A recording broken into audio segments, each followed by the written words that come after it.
তুমি আসবে বলে। কবি শহীদুল ইসলাম। তুমি আসবে বলে ২০ বছরের সেই পুরনো কৃষ্ণচূড়ায় অপ্রত্যাশিত ফুল ধরল। তুমি আসবে বলে শুকিয়ে যাওয়া ধলেশ্বরী আবারও কানায় কানায় পূর্ণ হল নবযৌবনের ছোঁয়া নিয়ে। পানি থই থই করে আন্দোলিত হলো উঠতি বয়সের তরুণ তরুণীদের মতো।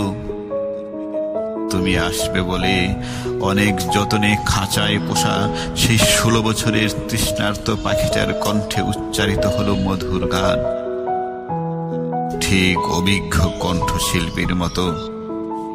তুমি আসবে বলে স্বনামধন্য ত্রয়োদশী সেই কবি আবারও হাতে নিল কলম কবিতা লিখার আশায়। তুমি আসবে বলে হৃৎপিণ্ডে রক্তের চাপ আবারও শিথিল হলো নবজন্মা সেই পৌরুষের মতো। মোর প্রিয়তমা, তুমি আসবে বলে, তুমি আসবে বলে।